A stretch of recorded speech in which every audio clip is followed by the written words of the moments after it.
You're tuned in to The Keetria Show and listening to SOB, Style of Business, the podcast with your host, Keetria.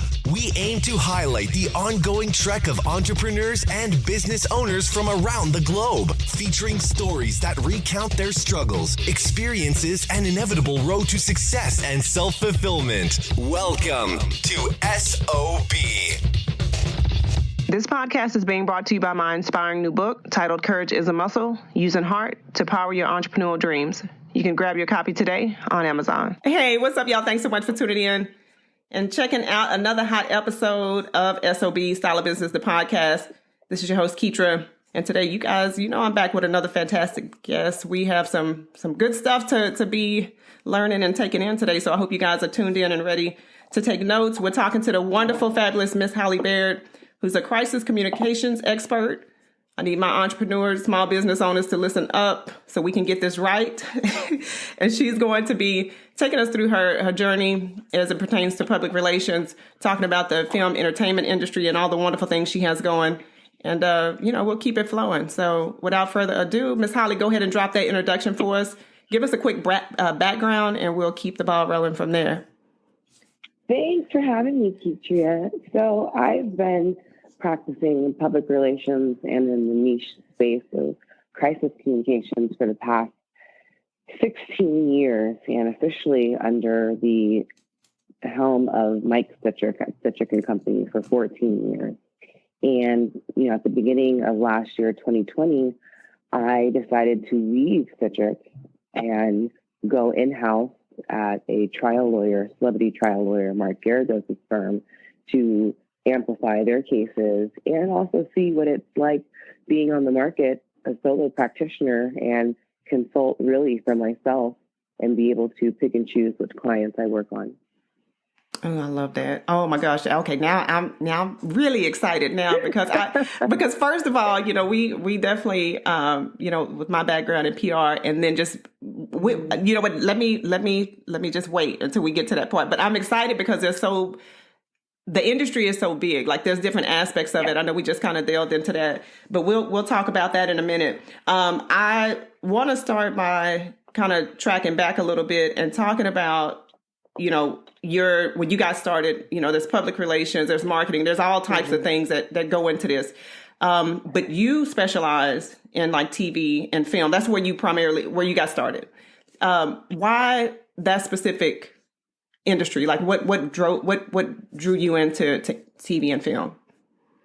Well, yes and no. Crisis communications spans the entire spectrum of industries. It could be a business, it could be a company, it could be a government official. Because I'm positioned in Los Angeles, I tend to get a lot of the entertainment and television cases along with the athlete cases. We have four, professional sports teams, and Los Angeles and Hollywood is the beacon of the entertainment industry. So the firm I was at just really specialized in crisis. And so, Mike Stitchick did a really great job at creating that brand. And so when I started, I was a little younger, obviously blacker, being the primary only Black person at the firm. When certain celebrity cases would come in, they would look to me and say, Holly, take it. And I think the most noteworthy one of those cases at the beginning of my career was Chris Brown. Wow. You know what? And oh my gosh, I'm so thankful that you mentioned just being the only Black person in the room, especially in an industry. Well, let me give you a quick overview of where I'm going for this, where I'm going with this rather. Sometimes when it comes to like conflict and drama and all this other stuff, and especially being a Black woman, and you get these entertainment, based clients and specifically with music, and they look to you like, Holly, you got to take it. Like what, like, when you first started, right, and you were looking at these cases, like, did you ever kind of shrink back and, like what sort of mindset were you in to say, okay, hey, yes, I can do this? Or do you think it was more so like, okay, well, she's Black, it's entertainment. This is a client that is, how you just kind of get stereotyped into feeling like you have to take these types of clients and cases. Like, tell us a little bit about that. Yeah, I actually don't. I see every opportunity from a different vantage point. Sure, I'm the only Black person, but sure, I'm the only correct person for this case. A lot of times when we have Black clients and they're in the middle of a conflict and facing a crisis, it's more welcoming and comforting to see a Black face, regardless if they have an entire Black team representing them. When they come through the doors of a law firm and or a high profile crisis communications firm to see a Black face, it absolutely does comfort them in their time of need. And, you know, I have a funny story. We were representing Wesley Snipes, and at the time I was just an associate, and I was asked to come into the meeting room, and Wesley greeted my boss and gave him, or attempted to give him, a dap. And the exchange was just so uncomfortable. Right. And he looked at me and said, "I'm glad you're in this room." And it was one of those moments where he got it. You know, he understood it right then and there. Yeah, you know, and so I think, you know, yeah, we're the only ones a lot of times in the room, but we can use that to our advantage. And that's exactly what I did while I was at such a company. Love that. Oh, that's wonderful. I love that explanation. And let's talk about crisis communications a bit, because I know like a lot of people feel like that's, you know, some people look at PR and it's like they look at the actual, the marketing, the promotional side of it. Mm-hmm. But, you know, there's reputation management. There's different aspects of, you know, like you just said, the litigation part. For those of us who are not familiar with that, that aspect of PR, can you give us a little bit about that and, you know, pretty much like a rundown of what that looks like? Yeah, you know, so it could be anything from a potential sexual harassment case to a rape case to a murder case.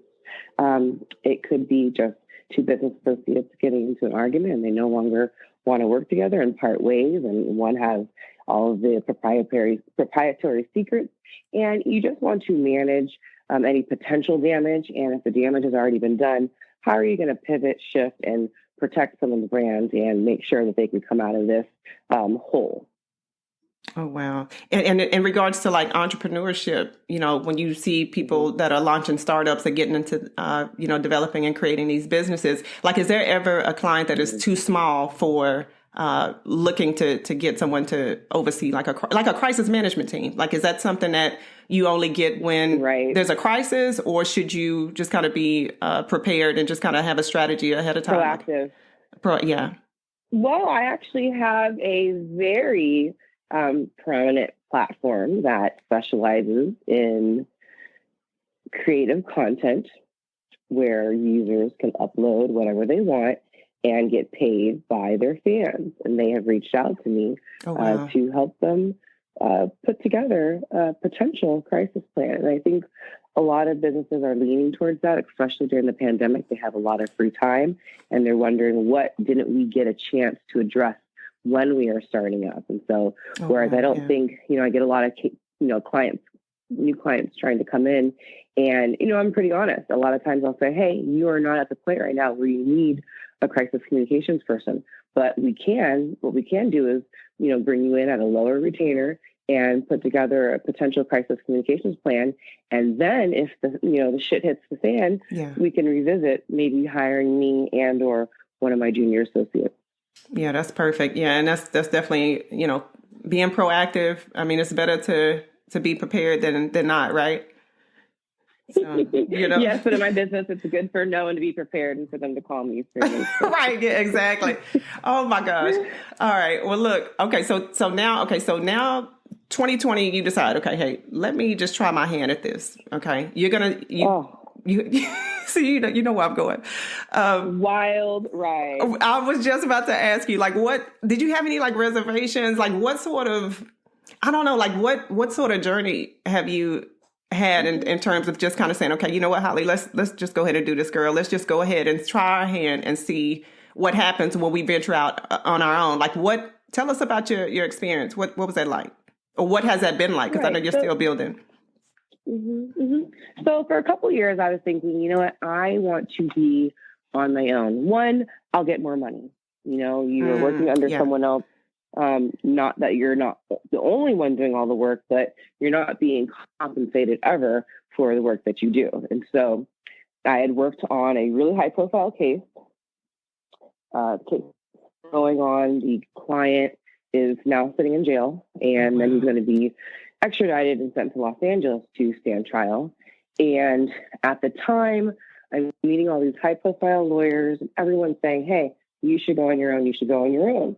Well, that's great, but going on your own doesn't, support the team that you sometimes need when you're doing crisis communications. It's not just a one-person effort. It is a team effort. So I always have that in the back of my mind, like, if I go out on my own, who's going to help me? Who's going to check my back and make sure that I'm doing everything I need to do, and that, I'm not letting anything slip through the cracks. So I was really, nervous about that. But, at some point you have to jump and just have that faith that, what, you can do the job no matter what, and you're going to be okay, and you're going to figure it out. And team members come and they go. Yeah. And so as long as you start to build your team and build the right people, then you can have that solid foundation to create a business and be on your own. Yeah, and that's a perfect explanation. And I'm glad that you mentioned, having the right team, because, a lot of times especially when you're launching a business or when you're starting out, you're picking and choosing, and you're just kind of, seeing who fits the atmosphere and the energy of the team and who doesn't. Like what sort of background, or what sort of interest do you feel like somebody that's listening right now, maybe they're interested and they say, oh yeah, I'm interested in crisis communications, or, just the public relations industry in general. Like what sort of background or skill set, or even just like, general interest do you think they would need to be able to come into this industry and to really be a successful communications expert or PR professional? Mm-hmm. Yeah, when I talk to a lot of students that always want to come in and intern for me because they have watched Scandal or Ray Donovan and want to, you're the Olivia Pope, I want to work for you.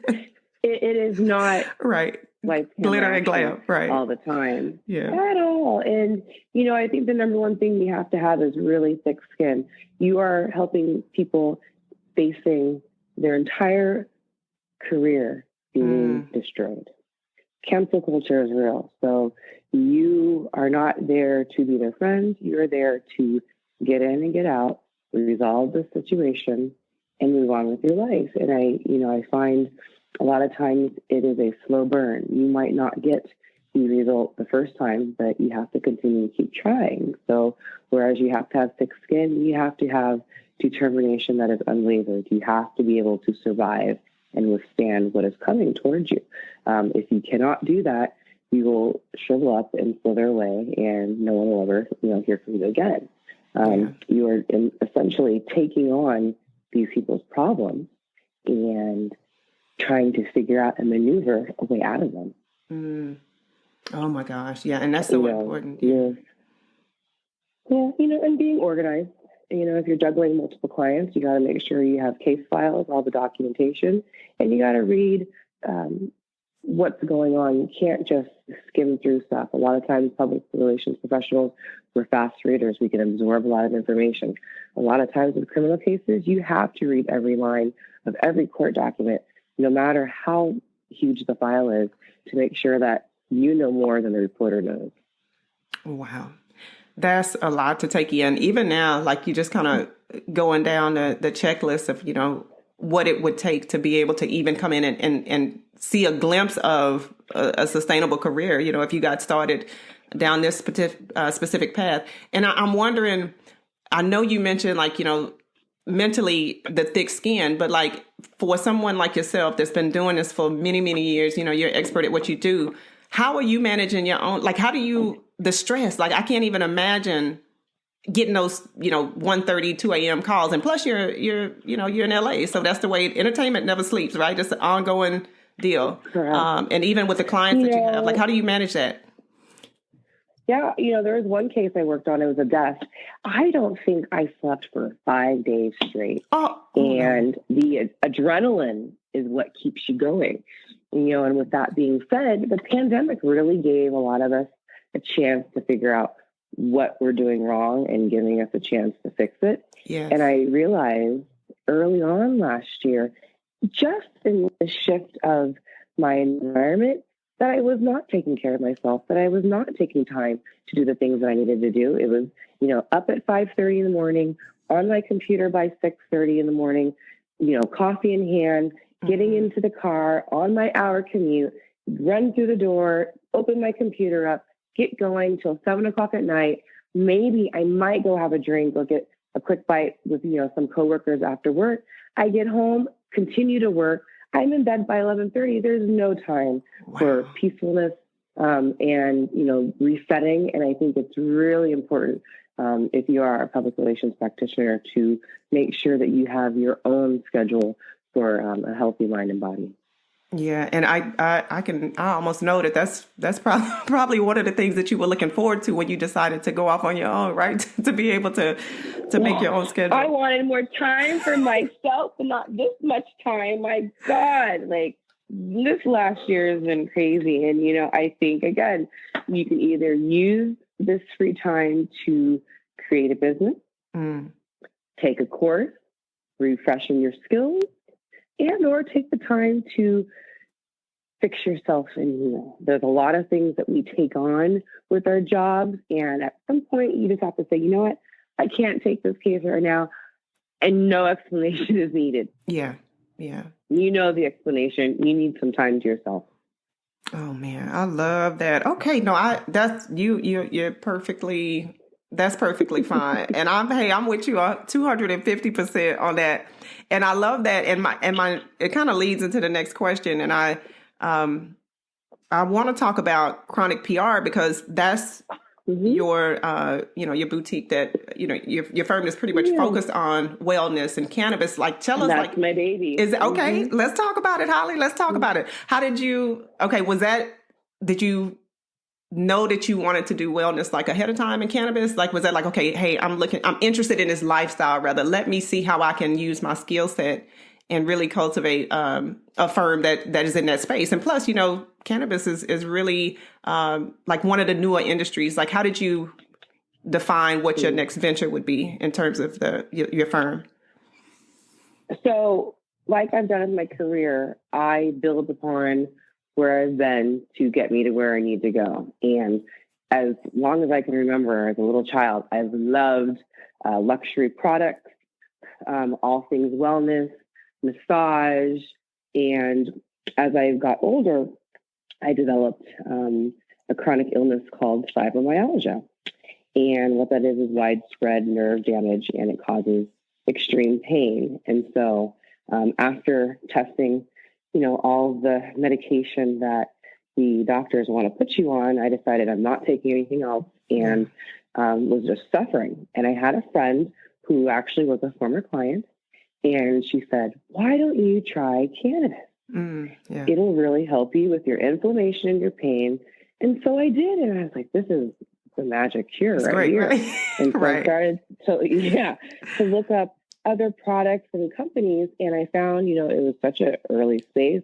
People are trying to get into it. And there are a lot of companies that need help on how to launch their products. Yeah. With that, the cannabis industry was new. There were a lot of issues with compliance, product labeling, and that's crisis. And that's what I do. And so I was able to use my crisis communications experience, my background in advertising, my background in marketing, and my background in event planning to launch this company for small cannabis companies to be able to have the support of a PR practitioner. And so now I have about 5 or 6 clients for that, and looking always to expand. And it's been a really interesting journey, and you meet so many people that created their cannabis line because of a family member that might have had a chronic illness, or because they just like wellness and they want to make people feel better. Yeah, exactly. Isn't that wonderful how things kind of fall together? Things that you're really genuinely interested in. And you ain't got to do no struggling, there's no resistance. You just flow into wellness and cannabis because you enjoy it. So, man. And you get free products. Oh, yeah. Yeah, exactly. We love products, right? Right. We love their free products. Right. With the 10, 15, 20 different cosmetics, and, on the counter with lotions and sanitizers and all that type of stuff. I love it. That's perfect. That's me for sure. Yeah, I hear you.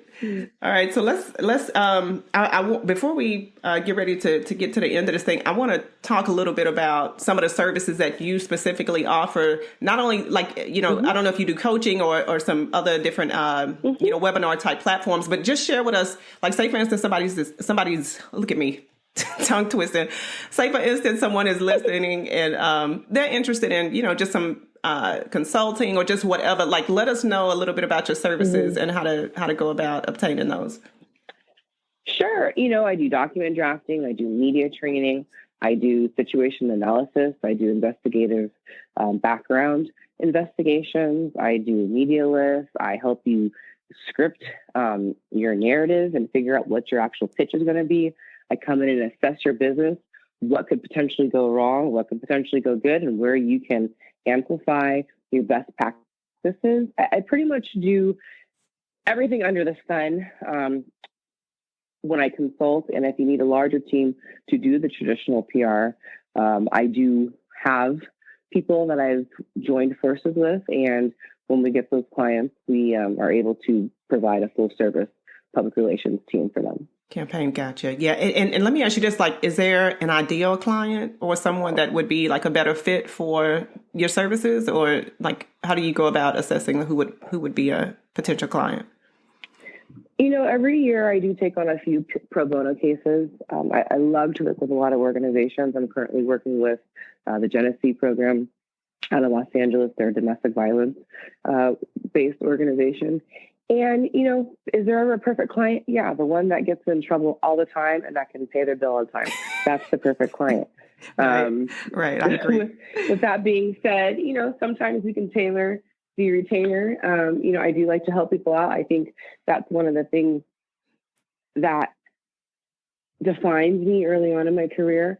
I knew I wanted to help people, did not know I'd be helping some people that have been completely canceled and obliterated from the face of the earth in our, new culture, but so be it. And I want to be there when it pivots and be a part of the change, not just be a part of getting that person out. I truly believe that a lot of the issues that, say, Hollywood is going through and the reckoning could have been avoided. And it just takes a couple people to speak up and say, hey, this is not right. Let's fix this now and save some careers before their legacies are forever tarnished. Exactly. And you know what? I want to add this in because it just dawned on me. Like, I was noticing earlier this week in my Twitter feed how one of the connections that I kind of follow, they were being canceled because of some things that they said last year in regards to the election. Like, what's your take on when now this is not a celebrity client or a celebrity at all. What I'm saying is this is someone who has a pretty good following. You're on social media, you're very active, and you say that one thing that pisses people off.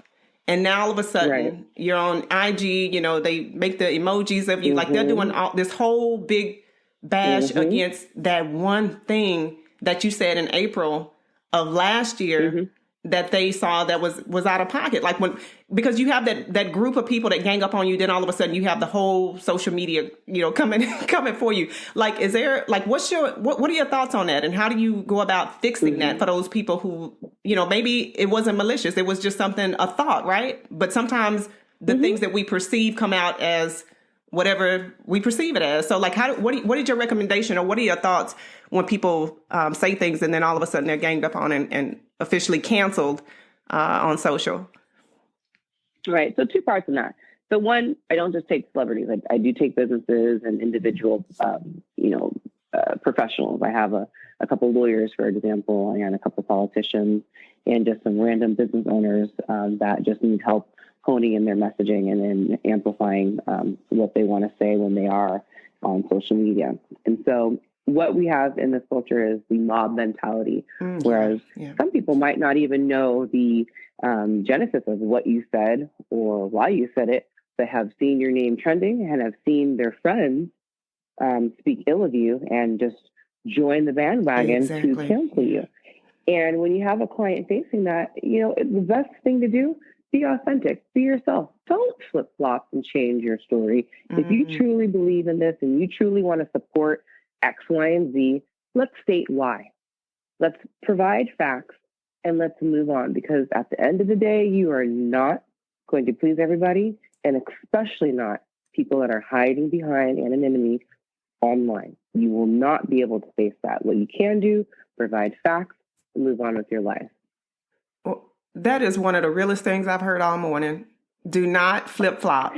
If you said it, stand by it and explain why you feel that way. Okay. I have an example. Chris Harrison, you know, the host of The Bachelorette. Oh, The okay. Bachelorette. Oh, yes. Yeah, I saw that. Yeah.